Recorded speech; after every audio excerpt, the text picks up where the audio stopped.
नमस्कार, नवतेज टीवी देख रहे हैं आप और मैं आपके साथ हूं चंदा यादव। कांग्रेस ने आज लोकसभा चुनाव के लिए दूसरे सूची के 43 उम्मीदवारों की घोषणा कर दी है। कांग्रेस की प्रेस कॉन्फ्रेंस में केसी वेणुगोपाल ने असम, गुजरात, मध्य प्रदेश और राजस्थान के उम्मीदवारों की लिस्ट जारी की, जिसमें असम के जोरहाट से गौरव गोगोई को टिकट दिया गया। वहीं गुजरात के वलसाड से अनंत भाई पटेल को कांग्रेस ने मैदान में उतारने की घोषणा की। वहीं बात अगर राजस्थान की कर ले तो यहाँ की 25 सीटों में 10 सीटों पर कांग्रेस ने नामों से पर्दा हटा दिया है, जिसमें सबसे बड़ा नाम राहुल कासवा का है, जो बीते दिन बीजेपी छोड़कर कांग्रेस में आए हैं, जिसके चलते कांग्रेस ने उन पर भरोसा जताते हुए चूरू से टिकट दे दिया है। जबकि बीकानेर से गोविंद राम मेघवाल, अलवर से ललित यादव और जोधपुर से करण सिंह को उम्मीदवार बनाया गया है।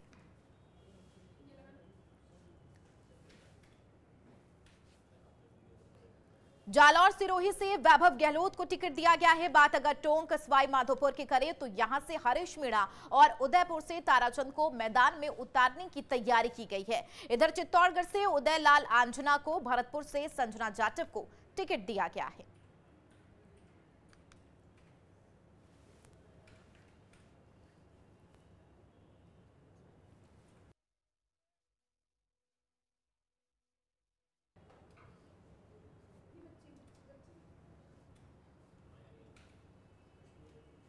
इस खबर पर ज्यादा चर्चा के लिए सुरेंद्र सोनी सीधा न्यूज रूम लाइव हमारे सहयोगी जुड़ गए। सुरेंद्र, जाहिर सी बात है कांग्रेस ने दूसरी सूची जारी कर दी है, जिसमें राजस्थान की खास तौर पर बात कर ले तो राजस्थान में से 25 में से 10 ऐसे उम्मीदवार हैं जिनकी घोषणा कर दी गई है। लेकिन सबसे बड़ा पासा यहां पर खेला है कांग्रेस ने, जो कि राहुल कासवा को चूरू से टिकट दिया है। बिल्कुल चंदा, देखिए आज की तस्वीरें पूरे राजस्थान के लिए और खास करके कांग्रेसियों में खुशी की और उमंग की कहीं न कहीं एक सुनहरी तस्वीर लिखने वाली आज की सूची रहेगी राजस्थान कांग्रेस के लिए। लेकिन कहा जाता है कि कैसे कैसे रहबर हैं हमारे, कभी इस पार हैं तो कभी उस पार हैं।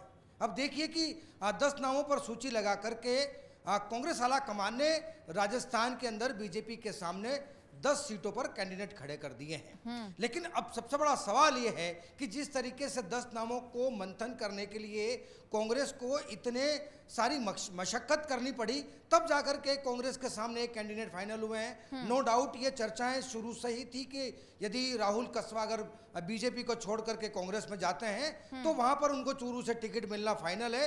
और राजनीति में कहा जाता है कि जो भी पैराशूट से उम्मीदवार आता है उसको सर आंखों पर जो है वो सजाया जाता है। इसमें कोई नई बात नहीं है, लगातार कोई भी चुनाव रहे हो उसमें यह होता रहा है। लेकिन यहाँ पर देखिए कि इन 10 नामों की जो सूची है उसमें आला कमान ने अशोक गहलोत को एक बहुत बड़ा तोहफा दिया है, या फिर यूं कहें कि इसको होली का भेंट कह सकते हो आप, कि उनके बेटे वैभव गहलोत को सिरोही जालौर से जो है वो लोकसभा का उम्मीदवार बना दिया। ऐसे में ये कहना गलत नहीं होगा, जो दूसरी सूची कांग्रेस ने जारी की है, जिस तरीके से कहा गया था कि राजस्थान में ऐसे नए चेहरे हैं जिन्हें मौका दिया जा सकता है, खासतौर पर युवा चेहरे की बात कर ले, यही स्थिति हमें देखने को भी मिल रही है। जातीय समीकरण की बात कर ले तो उसका भी अच्छा खासा गणित यहाँ पर कांग्रेस ने बैठाया है। 33 ऐसे लोग हैं जो SC ST और OBC माइनॉरिटी से हैं, बाकी एक मुस्लिम से, और अगर युवा की बात कर ले तो 76.7% ऐसे युवा चेहरे।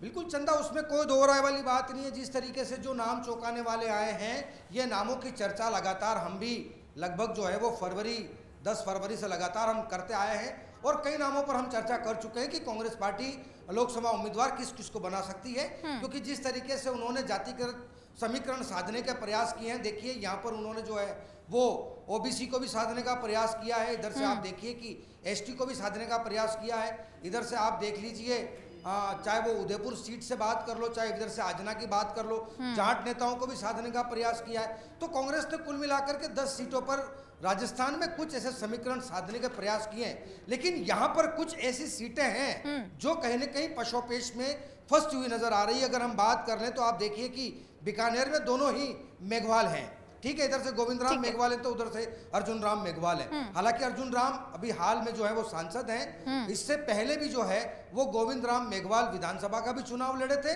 और उससे पहले जो है वो 2019 में जो है वो गोविंद राम मेघवाल को सांसद का भी चुनाव लड़वाया था, लेकिन बुरी तरीके से उनको हार मिली थी। लेकिन अब आप देखिए कि इधर से वैभव गहलोत को जो मौका दिया गया है, तो यहाँ पर अब सबसे बड़ी खास गहलोत के लिए यह रणनीति होगी कि इस राम नाम के लूट में वो अपने बेटे की नाव को, डूबती नैया को कैसे बचा सकते हैं। अशोक गहलोत का वो सबसे बड़ा फोकस रहेगा। ठीक है, यानी कि कांग्रेस ने दूसरी सूची जारी कर दी है। जाहिर सी बात है, इसमें युवा चेहरों को मौका दिया गया है और खास करके तमाम सीटों की बात कर ले तो पूरे तरीके से गुणा भाग कर यहां पर कांग्रेस ने दूसरी सूची जारी कर दी है। बहुत शुक्रिया सुरेंद्र इस खबर पर लगातार जानकारी साझा करने के लिए। बहरहाल अगर अलवर की बात कर ले तो यहां पर भारतीय जनता पार्टी की तरफ से भी यादव कार्ड खेला गया है, तो कांग्रेस भी चूकी नहीं रही। कांग्रेस की तरफ से भी यादव कार्ड खेला गया है। भारतीय जनता पार्टी की तरफ से भूपेंद्र यादव, तो कांग्रेस की तरफ से ललित यादव को यहां पर उम्मीदवार के तौर पर बनाया गया है, उन्हें टिकट दिया गया है। अब वहीं अगर जोधपुर की बात कर ले तो करण सिंह को टिकट दिया गया है, यानी कि अब पूरे तरीके से आर पार का मुकाबला देखने को मिलेगा। बहरहाल भारतीय जनता पार्टी की तरफ से कहा जा रहा है कि 25 की 25 सीटें उनके खेमे में होगी, लेकिन हो सकता है चूरू में जिस तरीके से राहुल कस्वा ने पासा बदला है, ऐसे में भारतीय जनता पार्टी को खामियाजा भुगतना पड़ सकता है। चूंकि कस्वा परिवार का एक अच्छा खासा वहां पर रणनीति रहा है, राजनीति से उनका अच्छा खासा जुड़ाव रहा है कस्वा परिवार का, और यही वजह है कि कस्वा ने, लेकिन राहुल कस्वा ने लगातार शक्ति प्रदर्शन किया था 8 मार्च को और कहते हुए नजर आए थे कि हो सकता है ये जो पार्टी ने निर्णय लिया है इसका खामियाजा भुगतना पड़े। अब यही वजह है कि कांग्रेस ने भी यहां पर मौके पर दस्तूर देकर उन्होंने यहां पर टिकट दिया राहुल कस्वा को, और यहां पर वर्सेस में भारतीय जनता पार्टी की तरफ से बात कर ले तो देवेंद्र झाझड़िया है, लेकिन कहा जा सकता है कि जाट वर्सेस जाट ही है, और किस तरीके से रणनीति होगी अब और आखिरकार मुकाबला क्या होगा ये देखना भी सबसे ज्यादा दिलचस्प होगा।